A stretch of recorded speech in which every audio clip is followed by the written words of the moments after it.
Hi mga mare! A day in my life na wala ko income, wala pa jud ko trabaho, nagpadako lang ko og latbe, wala pa jud ko pakaslan, biyahe na lang ko oy. Hoy wag naman maawa ka, Ginoo ko. Niambak-ambak si Kuya Adrian sa kalipay no, pero tan-awan ning gawas namo kay ni ulan na sad na musawm na pud mi ani sa baha. Charot. Pinasuot ko na palaya dyan si Kuya Adrian ng raincoat sa paano. Buti nga yung paa may raincoat. Ano ba yan? Kung may raincoat sa paa si Kuya Adrian, no? Siyempre, meron din yung raincoat si Blossom. Kasi siyempre, pinangga. Biyan ako na kayo si Blossom, no? Sana all na lang talaga, pinangga. Medyo malabo nga yung kamera ko dyan, mga mare, no? Kaya siyempre, nilagyan ko rin kayo ng raincoat. Ganyan ko kayo kamahal, mga mare.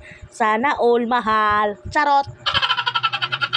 Sinuotan ko na pala ng raincoat dyan si Kuya Adrian, mga mare, no? Kaya nga ang aming outfit for today's video. Kaya wala man akong raincoat mga mare no. Hiramin ko muna ang raincoat ni partner mga mare. Hindi naman ako nagpaalam kay partner na hiniram ko yung raincoat niya. Pero nagpaalam naman ako sa raincoat na hiniram ko siya.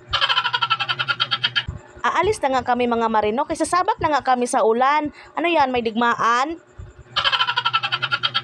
Pagkatapos nga namin mag-teleport ng 6 na minuto, naglakad na nga kami mga marino. Kaya ihatid ko ngayon si Kuya Adrian mismo doon sa room nila. Kaya pwede naman yan sila ihatid mga marino. Kaya kung hindi yan sila pwede ihatid mga mari, kaya ikaw akong ihatid. Charot!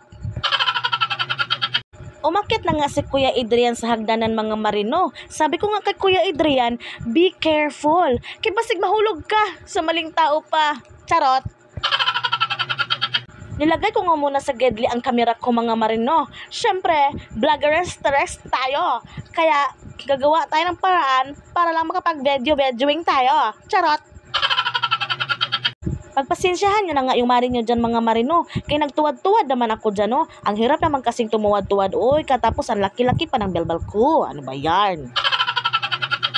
Pagbalik ko nga kay Blossom mga marino, siyempre ililigpit na natin yung mga gamit natin sa mga ulan-ulan no. Pwede na yata akong isabak sa camping ba? Girl Scout yarn, laging handa. Wala ba kayong napapansin sa pagbumuka ko mga mare? Kung wala kayong napapansin ay parehas ta. Charot! O siya, mga mare pare, at kuya, hanggang dito na lang muna tayo no. Thank you for watching!